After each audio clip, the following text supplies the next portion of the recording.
ന്യൂയോർക്കിൽ നിന്ന് കൈരളിയുടെ ഒരു പ്രേക്ഷകനൊന്ന് ലഭിച്ചിരിക്കുന്ന ഇമെയിൽ സന്ദേശം വായിച്ചിട്ട് അതിൻ്റെ ഉത്തരം പറയാനായിട്ട് ഇന്ന് ശ്രമിക്കാം.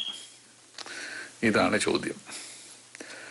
Dear doctor, I am 64 years old and have lived in United States for the past 34 years. I recently had a bad cold and went to see my doctor, who is also an Indian. I am better now, but the doctor did some blood tests when I was in the office. And yesterday he called me and told me that I have vitamin D deficiency in my blood. And he asked me to come back for medicine. I have some education in biology, doctor, in school and college. I was under the impression that vitamin D deficiency causes bone disease called rickets in children. But modern times, there are no rickets as our food habits are better. I follow a well-balanced diet and use vitamin D fortified milk always. Can I get vitamin D deficiency? I regularly watch your program and thought I will take vitamin D tablets only after asking you.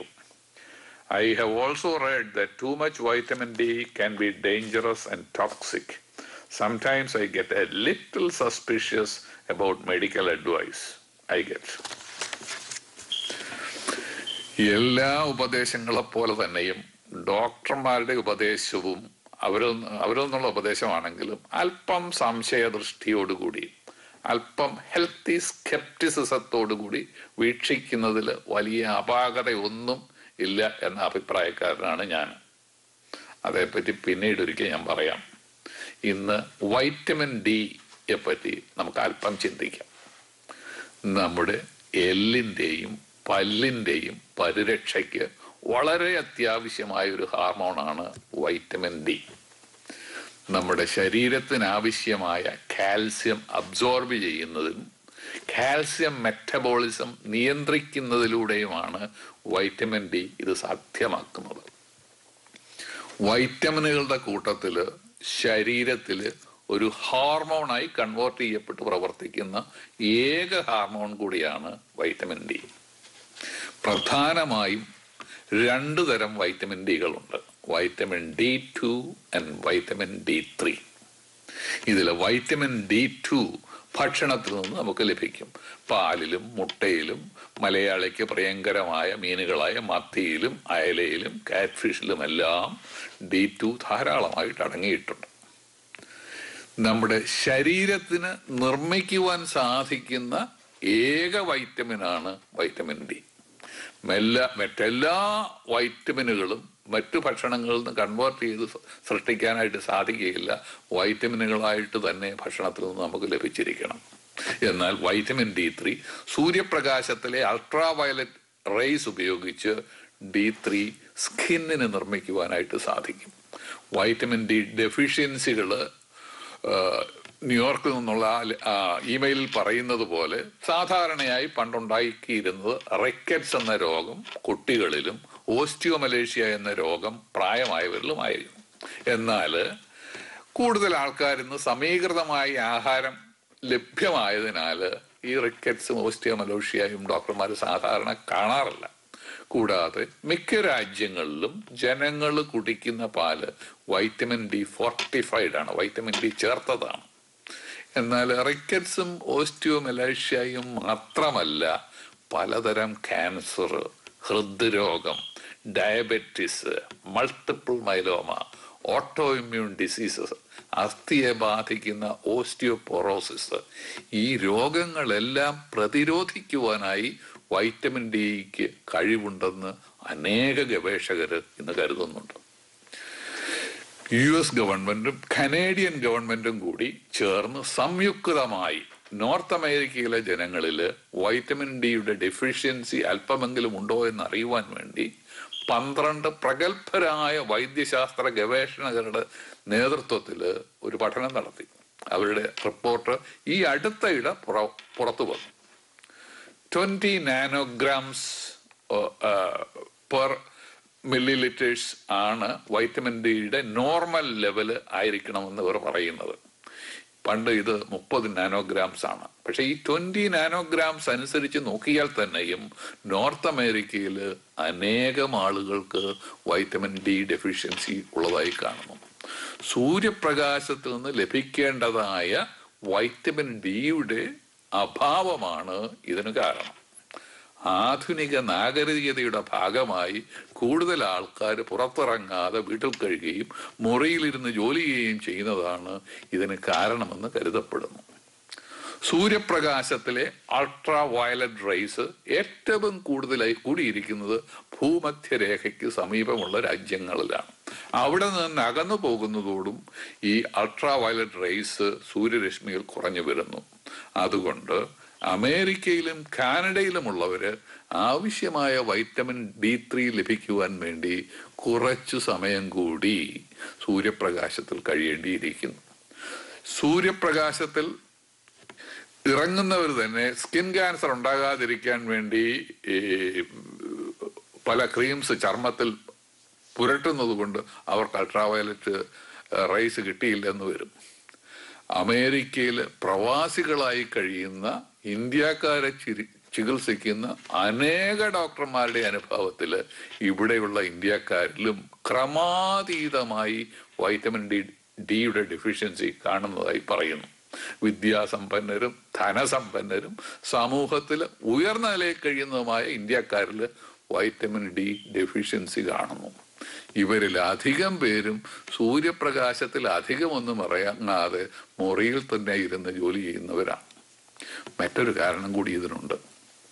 നമ്മുടെ താരതമ്യേനയുള്ള darker skin കുറച്ചുകൂടി സാവധാനത്തിൽ മാത്രമേ സൂര്യപ്രകാശത്തിൽ അടങ്ങിയിരിക്കുന്ന vitamin D ഉപയോഗിച്ച് ultraviolet raise ഉപയോഗിച്ച് vitamin D3 നിർമ്മിക്കുന്നുള്ളൂ. അനേകം സഹസ്രാബ്ദങ്ങളിൽ മധ്യരേഖയ്ക്ക് സമീപമുള്ള ടെമ്പറൽ ക്ലൈമറ്റിൽ ജീവിച്ചിരുന്ന നമ്മുടെ മുൻഗാമികൾ സൂര്യപ്രകാശം കൂടുതൽ ആഗിരണം ചെയ്യാതിരിക്കാൻ വേണ്ടി നിയതി ദൈവം ഒരുപക്ഷെ അവരുടെ ജീന് രൂപപ്പെടുത്തിയിട്ടുണ്ടാവണം. അപ്രകാരം ജീൻസ് തന്നെയാണ് അമേരിക്കയിൽ എത്തിയാലും നമുക്കും നമ്മുടെ കുട്ടികൾക്കും ലഭിച്ചിരിക്കുന്നത്. തന്മൂലം വെളുത്ത തൊലിയുള്ള സായിപ്പിനേക്കാൾ കൂടുതൽ സമയം നാം വൈറ്റമിൻ D3 ലഭിക്കുന്നതിനുമായി സൂര്യപ്രകാശത്തിൽ നിന്നേ പറ്റൂ.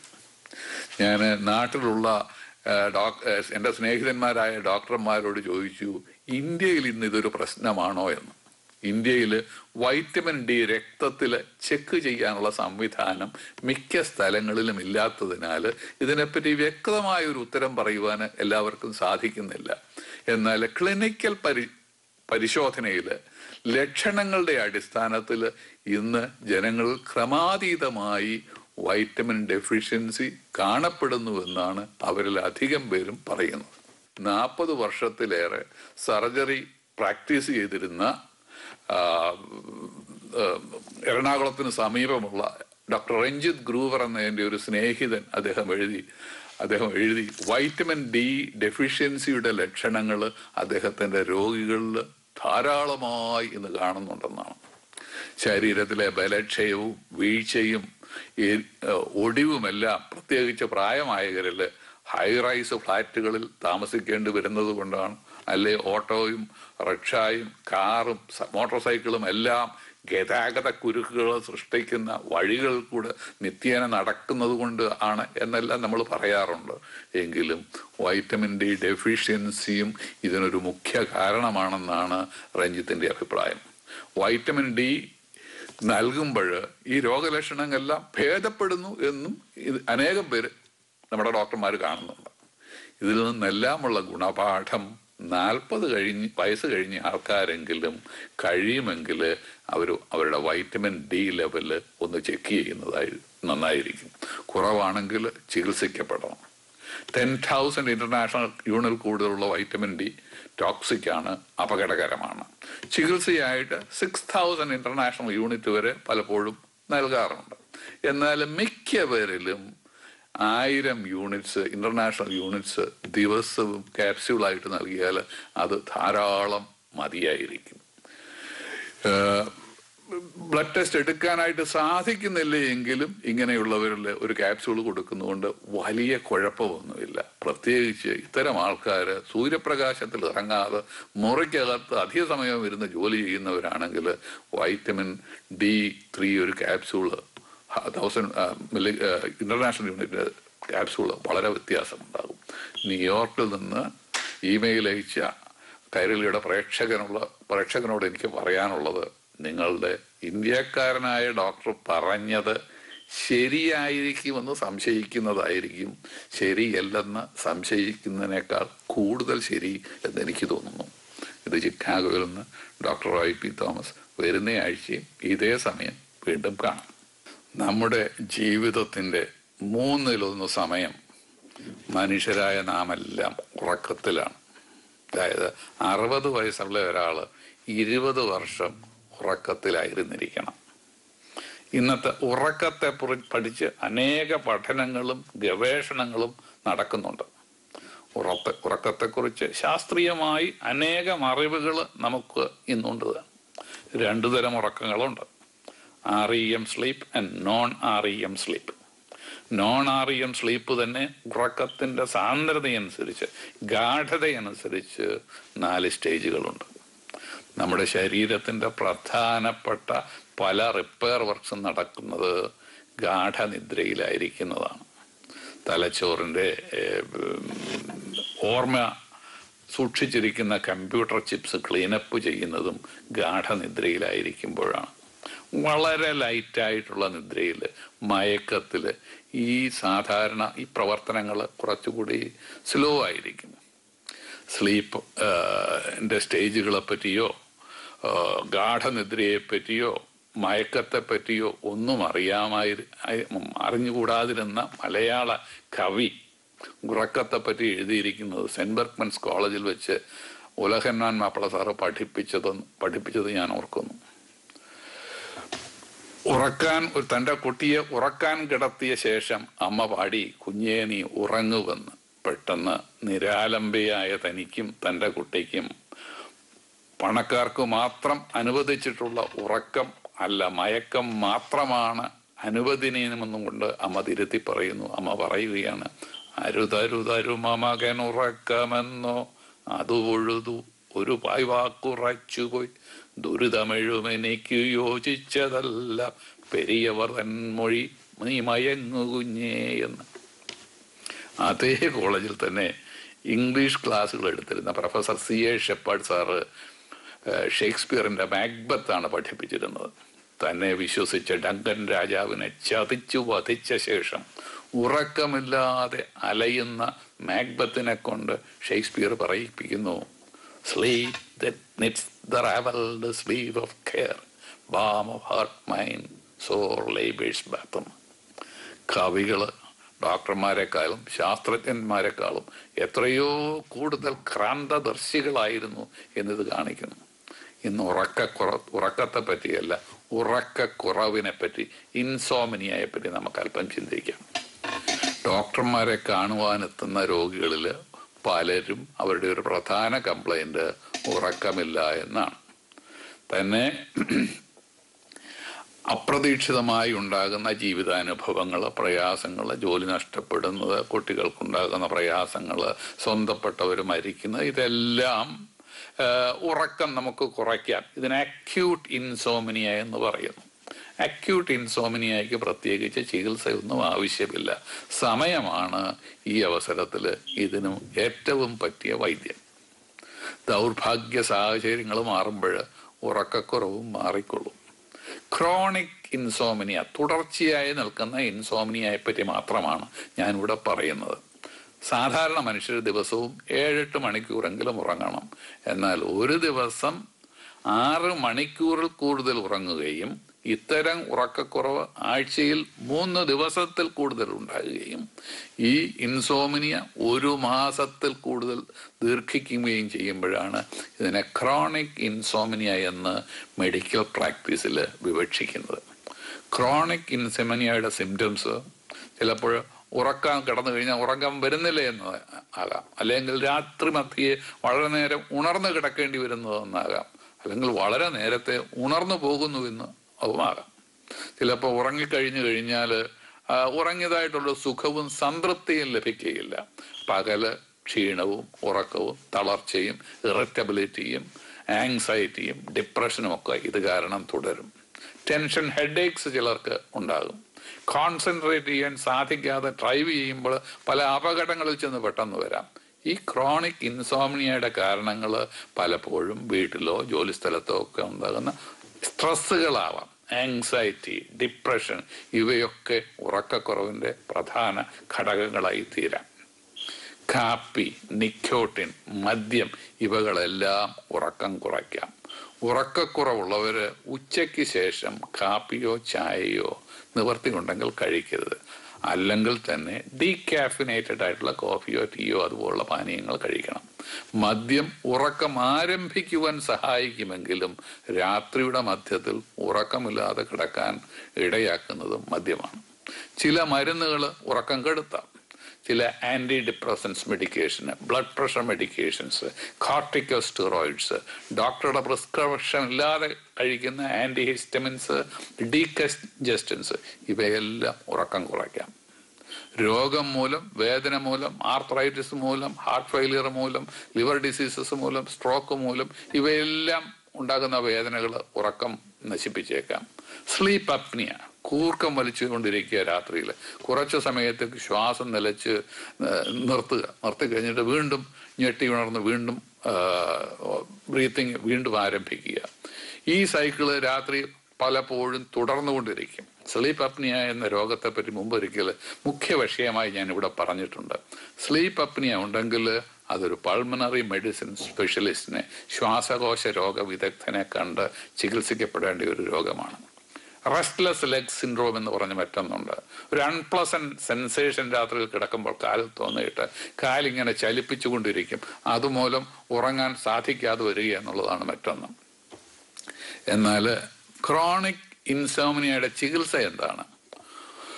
ഉറക്കത്തിന് മരുന്ന് നൽകണമെന്ന് ആവശ്യപ്പെട്ടാണ് അനേക രോഗികൾ ഡോക്ടർമാരെ വന്ന് കാണുന്നത്. സാധാരണ ഡോക്ടർമാർ കുറിച്ച് കൊടുക്കുന്ന 5-6 മരുന്നുകളുണ്ട്. ചുരുക്കം ദിവസങ്ങളിലേക്കല്ലാതെ വളരെ നാളത്തേക്ക് ഈ സ്ലീപ്പിംഗ് മെഡിസിൻസ് സാധാരണ ഡോക്ടർമാർ കുറിച്ച് കൊടുക്കാറില്ല.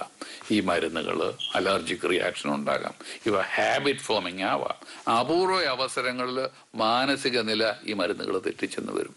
പണ്ടൊരിക്കൽ എൻ്റെ ഒരു രോഗിക്ക് ആംബിയൻ എന്ന് പറയുന്ന സ്ലീപ്പിംഗ് ടാബ്ലറ്റ് ഞാൻ കുറച്ച് കൊടുത്തു. അയാൾ അർദ്ധരാത്രിക്ക് എഴുന്നേറ്റിരുന്ന് ഫ്രിഡ്ജിൽ നിന്ന് ഭക്ഷണങ്ങളെല്ലാം എടുത്ത് കഴിക്കും. അയാൾ അങ്ങനെ ഭക്ഷണം കഴിക്കുന്നുവെന്ന് ഭാര്യ പറയുമ്പോൾ മാത്രമാണ് ഇയാൾ അറിഞ്ഞിരുന്നത്. ആംബിയൻ ടാബ്ലറ്റ് ഞാൻ നിർത്തിക്കഴിഞ്ഞപ്പോൾ അർദ്ധരാത്രിയിലെ അറിയാതെയുള്ള ഭക്ഷണവും അവസാനിച്ചു. സെനറ്റർ എഡ്വേർഡ് കെന്നഡിയുടെ പുത്രൻ കോൺഗ്രസ്മാൻ കെന്നഡി ആംബിയൻ കഴിച്ച ശേഷം അർദ്ധരാത്രിക്ക് അറിയാതെ ഡ്രൈവ് ചെയ്ത് കോൺഗ്രസ് ഓഫീസിൽ പോയി വർക്ക് ചെയ്യാൻ തുടങ്ങിയപ്പോൾ സെക്യൂരിറ്റി ഗാർഡ്സ് ചോദിച്ചു കഴിഞ്ഞപ്പോൾ അദ്ദേഹം വർക്ക് ചെയ്യാൻ വന്നതാന്ന് പറഞ്ഞു.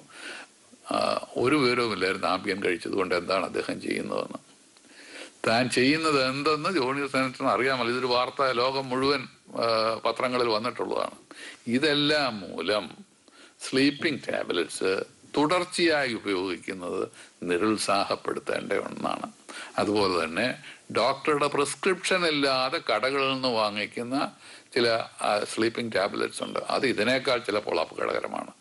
ഈ മരുന്നുകളിൽ അടങ്ങിയിരിക്കുന്ന ആൻറ്റി ഹിസ്റ്റമിൻസ് ഡ്രൗസിങ് ഉണ്ടാക്കും, മറ്റു അനേക പാർശ്വഫലങ്ങൾ ഉള്ളതാണ്. ക്രോണിക് ഇൻസോംനിയയുടെ ചികിത്സയിൽ ഏറ്റവും പ്രധാനം ആരോഗ്യകരമായ സ്ലീപ്പിംഗ് ഹാബിറ്റ്സ് ഉണ്ടാക്കുക എന്നാണ്. ഇതിനെ സ്ലീപ്പ് ഹൈജീൻ എന്നാണ് സാധാരണ വിളിക്കാറുള്ളത്. ഒന്ന്, ഉറങ്ങുന്നതിനും ഉണരുന്നതിനും ഒരു കൃത്യസമയം ഉണ്ടാകുക. 2, ഉറക്കം വരുന്നില്ലെങ്കിൽ കിടക്കയിൽ നിന്ന് എഴുന്നേറ്റ് പോയി മറ്റെങ്കിലും ചെയ്ത് ഉറക്കം വരുമ്പോൾ മാത്രം വന്ന് കിടക്കുക. കിടക്കമുറി 2 കാര്യങ്ങൾക്ക് മാത്രമായി ഉപയോഗിക്കുക, for sleeping and for sex. ഭക്ഷണം കഴിക്കാനും TV കാണുന്നതിനും നിവൃത്തിയുണ്ടെങ്കിൽ കിടക്കമുറി ഉപയോഗിക്കരുത്. പകല് നാപ്പ് എടുത്തു കഴിഞ്ഞാൽ പകലൊരു 4-5-6 മണിക്കൂർ ഉറങ്ങിച്ച് രാത്രി കിടന്ന് ഉറങ്ങണമെന്ന് വിചാരിച്ചാൽ അതും നടക്കുകയില്ല. ചിലർ ഉറക്കം കെടുത്തുന്നതിന് ഉറങ്ങാനായിട്ട് കഴിഞ്ഞാൽ സാധിക്കത്തില്ല. But yourself to sleep. ഉറക്കം വരുമ്പോൾ മാത്രം വന്ന് കിടക്കുവാനായിട്ട് ശ്രമിക്കുക. മറ്റൊന്ന്, ഉറങ്ങുന്നതിന് മുമ്പ് ഹെവി മീൽസ് കഴിച്ചു കഴിഞ്ഞാൽ ഉറങ്ങാൻ ഇച്ചിരി പ്രയാസമാണ്. എന്നാൽ ലഘുഭക്ഷണമാകും. എല്ലാ ദിവസവും 30 മിനിറ്റെങ്കിലും എക്സസൈസ് ചെയ്യുന്നത് ഉറങ്ങുവാൻ സഹായിക്കും. എന്നാൽ ഈ ഭക്ഷണം കഴിക്കുന്നത് ഉറങ്ങുന്നതിന് 5-6 മണിക്കൂർ മുമ്പായിരിക്കണം, അല്ലെങ്കിൽ അതും ഉറക്കം കെടുത്തും. ബെഡ്റൂമിൽ ക്ലോക്ക്സ് ഉണ്ടെങ്കിൽ അത് മറച്ചു വയ്ക്കുക. ക്ലോക്കിനെ നോക്കിക്കൊണ്ട് കിടന്നു കഴിഞ്ഞാൽ ഉറക്കം അത് ക്ഷതപ്പെടുത്തും. അതുകൊണ്ട് അലാം വെച്ച് എഴുന്നേൽക്കണമെങ്കിൽ അലാം വെച്ച് മാത്രം എഴുന്നേൽക്കുക. ഉറങ്ങുന്നതിനായിട്ട് റിലാക്സ് ചെയ്യാനുള്ള മാർഗങ്ങൾ പലതുണ്ട്. പലർക്കും ബ്രീത്തിങ് എക്സസൈസ് ഒരു നല്ല മാർഗമാണ്. മറ്റനേകം റിലാക്സിങ് ടെക്നിക്സ് ഉണ്ട്. അതുമല്ലെങ്കിൽ നമ്മൾ പരമ്പരാഗതമായി ചെയ്യുന്ന മാതിരി രാമനാമം ജപിച്ച് നോക്കിക്ക് നിദ്രാദേവി ഓടിയെത്തിക്കൊള്ളും. കേരളത്തിലെ ഒരു ക്രിസ്ത്യാനി വിഭാഗങ്ങൾ തലമുറകളായി ചൊല്ലുന്ന പ്രാർത്ഥനയ്ക്ക് മുമ്പുള്ള ഒരു സൂത്താറ നമസ്കാരമുണ്ട്. സർവശക്തനായ ദൈവമേ, എൻ്റെ ശരീരത്തിൻ്റെ പ്രവർത്തനങ്ങൾ കുറഞ്ഞ് ഞാനിതാ നിദ്രയിലാകുന്ന അവസരത്തിൽ നീ എനിക്ക് കാവലായിരിക്കണമേ. സൗരഭ്യമുള്ള ഒരു ധൂപം പോലെ എൻ്റെ ഉറക്കം ദൈവമേ നിന്റെ മുൻപാകെ എത്തണം. ശരീരമടങ്ങി ഉറങ്ങുമ്പോൾ കാവലുതായതു നിൻ ശക്തി, സൗരഭ്യമായൊരു ധൂപം പോൽ എൻ്റെ ഉറക്കം തിരുമുമ്പിൽ. ഇത് ചിക്കാഗോയിൽ നിന്ന് ഡോക്ടർ വൈ പി തോമസ്. വരുന്ന ആഴ്ചയും ഇതേ സമയം വീണ്ടും കാണാം.